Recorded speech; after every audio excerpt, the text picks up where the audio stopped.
सबसे पहला चीज आपको जानना है कि हमारे गेट एग्जाम के लिए कितने हम टारगेट करें कि हम ये सिलेबस को कंप्लीट करना चाहेंगे 6 मंथ्स के अंदर। तो अगस्त 2025 में आपका ये टॉपिक वाइज टेस्ट 61 है, बट एग्जैक्टली तो ऐसा आता नहीं कि एनवायरमेंट में एग्जैक्टली 10 मार्क्स से आएगा। पिछले साल 4 से 5 नंबर भी आए थे, तो ऐसा तो कुछ गारंटी नहीं कि आप नहीं पढ़ के गए और वो नहीं आया, ऐसा नहीं है। तो पिछले साल के welcome friends, welcome civil engineering aspirants to this session. सारे सिविल इंजीनियरिंग एस्पिरेंट्स का हमारे इस सेशन में स्वागत है।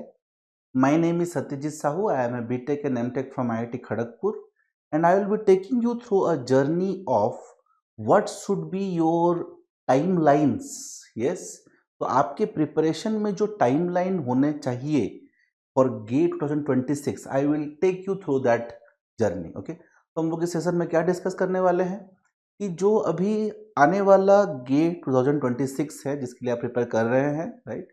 You might be A dropper, you might be A college going student, yes. तो आप कोई भी हों, आपको एक पर्टिकुलर टाइमलाइन फॉलो करना चाहिए, यस। तो अगर वो टाइमलाइन आप फॉलो करते हैं प्रॉपरली तो you get a very good chance कि आप अच्छा रैंक रख सकते हैं। तो बिना टाइम वेस्ट किए हम लोग टाइमलाइन की तरफ प्रोसीड करते हैं। तो सबसे पहला चीज आपको जानना है कि हमारे गेट एग्जाम के लिए कितने महीने बचे हैं, राइट।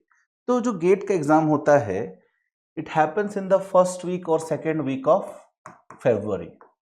सो अगर मैं गेट 2026 की बात करूं, हम लोग ये एज्यूम कर सकते हैं कि फरवरी फर्स्ट वीक में ही एग्जाम हो रहा है। तो अगर फरवरी फर्स्ट वीक में एग्जाम हो रहा है तो हमारे पास फरवरी का तो महीना है नहीं पढ़ने के लिए, क्योंकि उस टाइम तो हम एग्जाम देंगे, राइट। यस, तो और जनवरी का भी महीने को मैं कंसिडर नहीं करूंगा, क्योंकि जनवरी के महीने में कोई भी हमें नया चीज नहीं पढ़ना चाहिए, सिर्फ हमें रिवाइज करना चाहिए। यस, तो हम बोल सकते हैं कि आपका जो जनवरी 2026 है, राइट, आपका जो जनवरी 2026 है, it should go purely into what? Revision plus your full syllabus test या फिर मॉक टेस्ट्स। मॉक टेस्ट मतलब जिसमें गेट पैटर्न में फुल सिलेबस के टेस्ट्स होंगे, तो वो आपको जनवरी में देने हैं। प्लस आपको बहुत ही एक्सटेंसिव रिवीजन करना है। यस, आपको रिवीजन बहुत ही एक्सटेंसिव करना है। तो जनवरी के महीने में तो आपको कोई पढ़ाई रखना नहीं चाहिए और जनवरी के महीने में कोई नया चीज पढ़ना भी नहीं चाहिए। तो जनवरी तक टारगेट होना चाहिए कि हमारा सिलेबस कंप्लीट हो जाए, राइट। जनवरी तक हमारा सिलेबस कंप्लीट हो जाए, ये हमारा टारगेट होना चाहिए। तो उससे अगर पहले होता है तो बहुत अच्छी बात है। ये अगर आपका सिलेबस उससे पहले खत्म हो जाता है तो और भी अच्छी बात है, लेकिन कम से कम आपको जनवरी का महीना रखना चाहिए रिवीजन के लिए और मॉक टेस्ट के लिए। उसमें और कोई पढ़ाई नहीं होनी चाहिए। अब देखिए, अभी जो मंथ चल रहा है वो अप्रैल का मंथ है, राइट। उसमें और 15 दिन बचे होंगे, राइट, हार्डली। चलो अप्रैल का महीना को भी कंसिडर अगर ना किया जाए, यस, मान लेते हैं कि जो भी 10-15 दिन बचे हैं, इट्स एक्स्ट्रा। तो आपके पास जो समय है वो है May, yes, June, July, August, September and October and November and December, ये मंथ्स है। देखिए, अगर आप सच में सीरियसली और सिंसियरली पढ़ाई करेंगे तो आपका सिलेबस एक्चुअली अक्टूबर के महीने तक खत्म हो सकता है। It is very much possible. Yes, तो अगर आप अभी से सीरियसली पढ़ाई करते हैं तो आपको टारगेट सबसे पहला चीज ये करना चाहिए कि मैं 6 मंथ्स में सिलेबस को कंप्लीट करूंगा। यस, तो अगर आप 6 मंथ्स का टारगेट लेके नहीं चलते हैं ना, अगर आप पहले से डिसाइड कर लेते हैं नहीं मैं तो पूरा दिसंबर तक ही पढ़ूंगा, तो फिर वो दिसंबर तक खत्म नहीं होता है, वो फिर और आगे चला जाता है। यस, तो बेटर क्या है कि हमेशा हम टारगेट करें कि हम ये सिलेबस को कंप्लीट करना चाहेंगे 6 मंथ्स के अंदर। हम 6 मंथ्स के अंदर इस सिलेबस को कंप्लीट करेंगे और जो नवंबर एंड दिसंबर है उसमें रिवीजन स्टार्ट कर देंगे। और अगर कोई चीज छूट गया, होता है कभी कभी जब हम पढ़ाई कर रहे हैं कुछ टॉपिक्स छूट जाते हैं या फिर कुछ टॉपिक्स हमें बहुत टफ लगते हैं तो हम उसको बाद में रखते हैं। तो उन टॉपिक्स को, जो पेंडिंग टॉपिक्स हैं, एंड रिवीजन। यस, तो आपका जो पेंडिंग टॉपिक्स है और रिवीजन वो आपका नवंबर और दिसंबर में होना चाहिए। कुछ पेंडिंग टॉपिक्स हो जाता है, यस, हर सब्जेक्ट में से कुछ टॉपिक्स बच ही जाते हैं। तो ये जो पेंडिंग टॉपिक्स हैं और रिवीजन स्टार्ट कर देना वो आपका नवंबर दिसंबर में हो जाना चाहिए, उसमें स्टार्ट होना चाहिए। वैसे रिवीजन तो आपको जैसे जैसे मान लीजिए आप मई के महीने से पढ़ाई शुरू कर दिया, फिर कुछ स्टूडेंट्स तो पहले से शुरू कर चुके हैं, मार्च के महीने से शुरू कर चुके होंगे पढ़ाई, तो रिवीजन तो आपको साथ साथ करना ही है। मैं यहाँ बात कर रहा हूँ कि रिवीजन बहुत ज़्यादा रिवीजन, क्योंकि देखो अभी आप पढ़ाई कर रहे हो, आप सब्जेक्ट्स को पढ़ रहे हो, समझ रहे हो, तो ऐसे बहुत ज़्यादा एक्सटेंसिव रिवीजन नहीं कर पाओगे, क्योंकि आपको नए सब्जेक्ट्स पढ़ने भी है, सिलेबस कंप्लीट करना है, प्रैक्टिस क्वेश्चंस करने हैं, तो वो समय थोड़ा कम पड़ जाता है। लेकिन जैसे जैसे नवंबर दिसंबर आता है तब तक क्या होता है कि आपका ऑलमोस्ट 70-80% सिलेबस कंप्लीट हो जाता है, अगर आपने पढ़ाई की है तो ऑब्वियसली, यस, एंड देन आप बहुत बड़ा टाइम जो है वो आप रिवीजन को दे पाओगे। तो ये आपका टारगेट होना चाहिए, this should be your initial plan. ये हम बोल सकते हैं कि प्रिलिमिनरी प्लान लेके चलना है कि आपने तो पढ़ाई शुरू कर ही दी है और आने वाले 6 महीने अक्टूबर तक मैं पूरा सिलेबस कंप्लीट कर दूं, एंड जो हमारा नवंबर दिसंबर है वो मंथ देना चाहिए मुझे रिवीजन, एक्सक्लूसिव रिवीजन, प्लस जो पेंडिंग टॉपिक्स हैं वो मैं कंप्लीट करूं, और जनवरी के महीने में मैं पूरा का पूरा सिर्फ रिवीजन करूं और मॉक टेस्ट दूं। ये मेरा टारगेट होना चाहिए, ओवरऑल प्लान बोल सकते हैं। इसके बाद देखिए जो टेस्ट होते हैं, मैंने बहुत बार बताया है कि टेस्ट हमेशा शुरू कहाँ से होता है, टॉपिक वाइज टेस्ट से होता है, सब्जेक्ट वाइज टेस्ट से होता है, उसके बाद mix subject test and then full syllabus test. तो जो टेस्ट सीरीज हैं वैसे तो जब जल्दी दे देंगे तो बेटर है, लेकिन अगस्त से आपको टॉपिक वाइज टेस्ट और सब्जेक्ट वाइज टेस्ट तो देने शुरू कर देने हैं। यस, टॉपिक वाइज टेस्ट जो हैं और सब्जेक्ट वाइज टेस्ट जो हैं वो आप अगस्त से देना शुरू कर देना चाहिए, उसे डिले ना करें। यस, अगर आप उससे पहले शुरू कर देते हैं तो और अच्छी बात है। अगर आपके टॉपिक्स खत्म हो गए हैं, अगर आपके सब्जेक्ट्स खत्म हो गए हैं तो उनको अगर पहले दे सकते हैं तो अच्छी बात है, राइट। लेकिन अगर आप नहीं दे पाए, आप पढ़ाई कर रहे हैं, कंप्लीट कर रहे हैं, तो उसको ज़रा डिले मत कीजिए, अगस्त सर डिले मत कीजिए। तो अगस्त 2025 में आपका ये टॉपिक वाइज टेस्ट और सब्जेक्ट वाइज टेस्ट स्टार्ट हो जाना चाहिए, और टारगेट करना चाहिए कि अगस्त से लेके अगस्त का महीना, सितंबर का महीना, अक्टूबर के महीने तक, एटलीस्ट अक्टूबर के महीने तक आपके सारे टॉपिक वाइज टेस्ट और सब्जेक्ट वाइज टेस्ट क्या हो जाने चाहिए, कंप्लीट हो जाने चाहिए। और जब भी आप टॉपिक वाइज और सब्जेक्ट वाइज टेस्ट देते हैं उसका एनालिसिस कीजिए और उनके सारों के शॉर्ट नोट्स बनाइए, very important.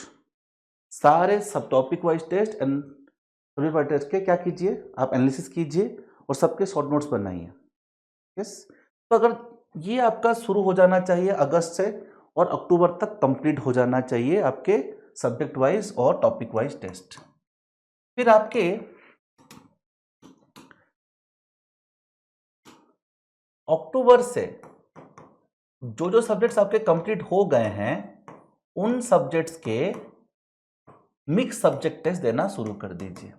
Mix subject test क्या होता है, 2-3 सब्जेक्ट को मिला के बनाया जाता है। तो अक्टूबर से लेके दिसंबर तक आपके सारे मिक्स सब्जेक्ट टेस्ट्स खत्म हो जाने चाहिए। अब देखिए, मिक्स सब्जेक्ट टेस्ट आप देते हो तो उससे पहले आपके ये टॉपिक वाइज और सब्जेक्ट वाइज खत्म हो गए, तभी तो आप मिक्स सब्जेक्ट दे सकते हो ना। अगर आप इन्हें पहले ही खत्म नहीं हुआ, आप ये कर रहे हो तो इट इज इलॉजिकल। सबसे पहले क्या कीजिए, सबसे पहले आप अगस्त से लेके अक्टूबर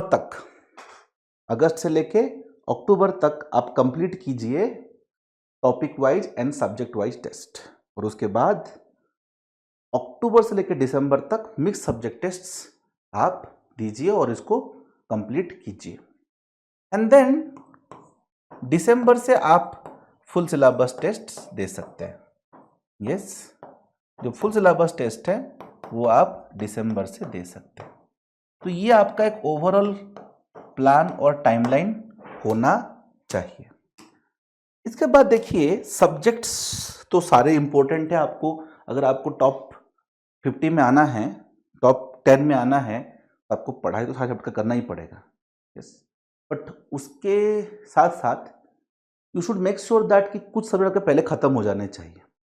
यस, कुछ सब्जेक्ट आपके पहले खत्म हो जाने चाहिए। तो मेरे हिसाब से बाई सितंबर एंड, और I can say let us break it down to suppose I tell that July and,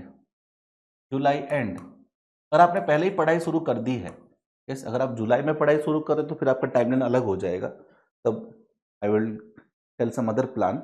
but अगर आप पहले से ही पढ़ाई शुरू कर चुके हैं, मतलब अप्रैल से ही पढ़ाई शुरू कर चुके हैं, तो जुलाई एंड तक टारगेट कीजिए। देखिए अगर आपने अप्रैल शुरू कर दिया है तो आपके पास देखिए अप्रैल है, मई है, जून है, जुलाई है, 4 मंथ्स है। तो एटलीस्ट आप ये 4 मंथ्स में ना you should complete mathematics, because very important mathematics contribution is 13 marks in the GATE exam. I'm writing the marks, 13 marks आता है। आपके एप्टीट्यूड भी 15 मार्क्स आता है।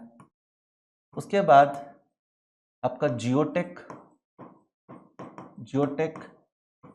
15 मार्क्स आता है। आपका एनवायरमेंट इंजीनियरिंग 10 मार्क्स आता है। आपका highway engineering, highway plus transportation, yes, transportation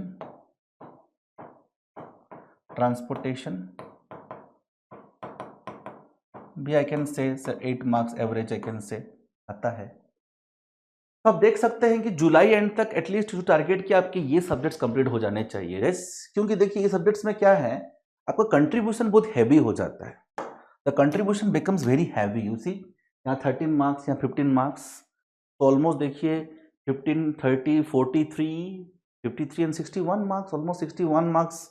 yes, almost 60 marks यहीं पे है। ऑलमोस्ट क्या है देखिए 60 मार्क्स आपका यहीं पे है। Let me calculate this is 40, 50 या ऑलमोस्ट 60। देखो 61 है, बट एग्जैक्टली तो ऐसा आता नहीं कि एनवायरमेंट में एग्जैक्टली 10 मार्क्स से आएगा। This is we can say average marks. तो I can say around 60 marks आपके इन्हीं सब्जेक्ट्स में से आने वाले हैं। तो आप एटलीस्ट मेक श्योर कीजिए कि जुलाई एंड तक you should complete this subjects. और अगर आप जुलाई एंड तक नहीं कर पा रहे हैं तो एटलीस्ट आप अगस्त एंड तक तो कर ही दीजिए, उससे ड्रैग मत कीजिए।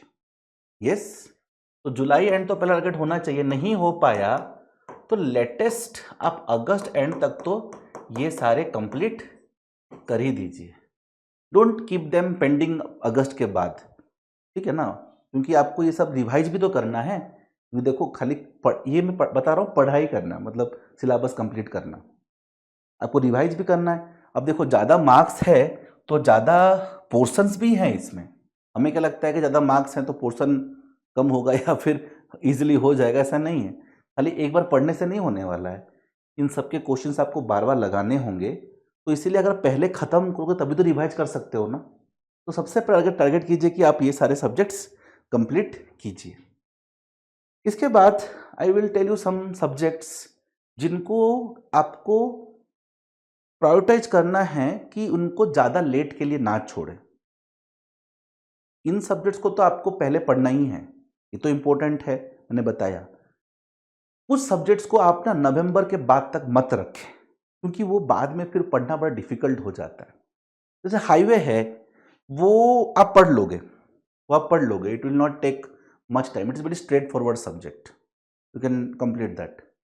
सर्टन सब्जेक्ट जिनको आप अगर लास्ट मोमेंट तक रखते हो ये आपका हेडेक बनने वाला है। वो सब्जेक्ट्स क्या है, आपके स्ट्रक्चरल एनालिसिस है। तो स्ट्रक्चरल एनालिसिस, स्ट्रक्चरल डायनामिक्स, ठीक है, structural analysis, structural dynamics, steel structures, structural dynamics, आजकल स्ट्रक्चरल डायनामिक्स से भी काफ़ी क्वेश्चंस आ रहे हैं हर साल। स्टील स्ट्रक्चर्स, और अगर आप स्टील स्ट्रक्चर छोड़ के जा रहे हो, सोच रहे हो कि 2 नंबर आएगा, ऐसा नहीं है। पिछले साल 4 से 5 नंबर भी आए थे, तो ऐसा तो कुछ गारंटी नहीं कि आप नहीं पढ़ के गए और वो नहीं आया, ऐसा नहीं है। तो पिछले साल के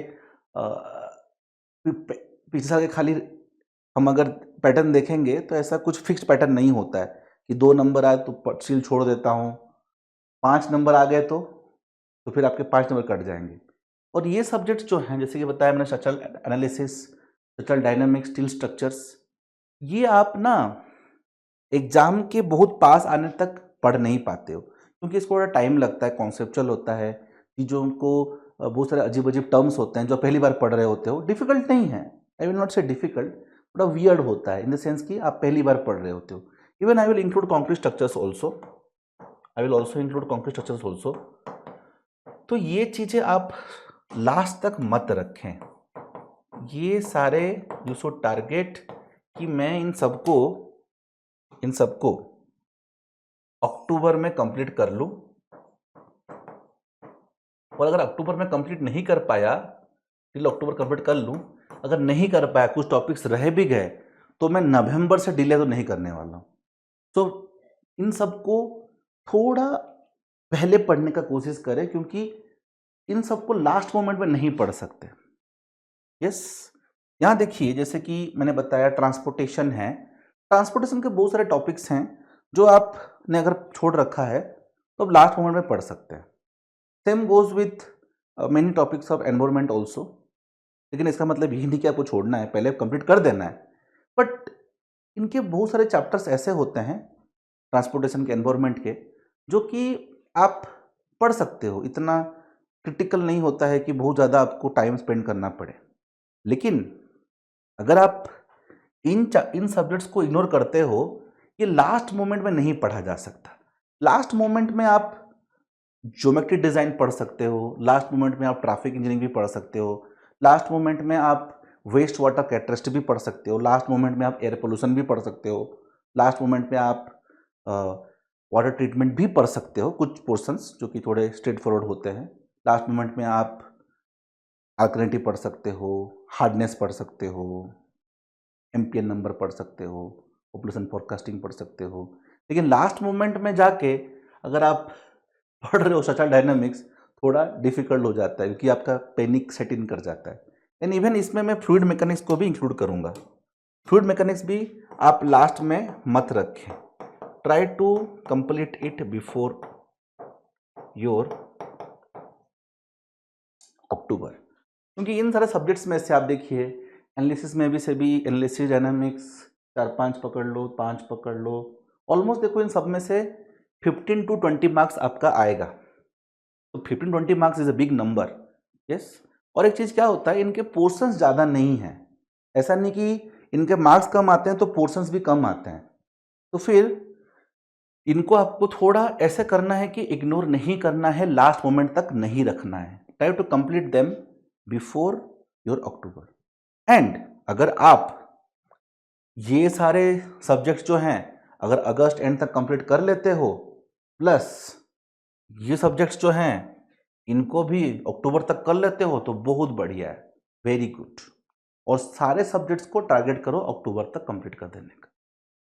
ऐसा नहीं कि सर्वेइंग को आपको रोक दिया है, दिसंबर में पढ़ रहे, नहीं, सर्वेइंग भी आप पहले कंप्लीट करो, हाइड्रोलॉजी भी पहले कंप्लीट करो, सीपीएम भी पहले कंप्लीट करो, इरिगेशन भी पहले कंप्लीट करो, सब कुछ पहले कंप्लीट करना। ओपन चैनल फ्लो भी आपको अक्टूबर से पहले कंप्लीट करना है।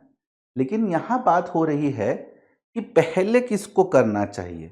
अगर आपके पास समय की कमी है तो पहले किस में ध्यान देना चाहिए, बाद में किस में ध्यान देना चाहिए, वो मैंने आपको यहाँ बताया। टारगेट तो होना चाहिए कि सारे सब्जेक्ट्स अक्टूबर तक कंप्लीट हो, और जो टाइमलाइन मैंने बताया यहाँ पे, जो टाइमलाइन मैंने बताया टेस्ट सीरीज देने का टॉपिक वाइज, वो अगस्त से शुरू हो जाना चाहिए, उससे पहले होगा तो और बढ़िया है, और फिर मिक्स सब्जेक्ट अक्टूबर शुरू हो जाने चाहिए। अगर आप ये ओवरऑल प्लान बना के चलते हो, और उसमें ऑब्वियसली कुछ चेंजेस करते जाओगे, क्योंकि देखो प्लान ऐसे कोई नहीं बोल सकता 6 महीने का पूरा फिक्स्ड प्लान बना दूंगा, नहीं, आपका ये प्रिंसिपल होना चाहिए कि आप इन प्रिंसिपल्स पे अपना प्लान बनाओगे, और प्लान को हर महीने थोड़ा अपने हिसाब से चेंज करते जाना, लेकिन ओवरऑल टाइमलाइन यही होना चाहिए। तभी जाके क्या होगा, you will be very much ready for your GATE 2026. तो अगर आप ये टाइमलाइंस फॉलो करने की कोशिश करते हो तो it will be very good for you. Don't keep things after October. October के बाद तक आप प्लीज़ कृपया करके चीज़ों को ना रखें, और अगर रखें भी तो कुछ टॉपिक्स होने चाहिए जो पेंडिंग हो. आई कैन से 10%, that will be fine. Yes, कुछ डिफिकल्ट टॉपिक्स आपको डिफिकल्ट लगता है तो आप उसको बाद में रख लियो, ठीक है. अदरवाइज 90% सिलेबस आपका अक्टूबर में कंप्लीट हो जाना चाहिए. एंड नवंबर दिसंबर में exclusive revision, mix subject tests and pending topics. And जनवरी में तो सिर्फ revision and mock test. That should be your target. Thank you very much. This Satyajit Sahu guiding you through the GATE 2026 timelines.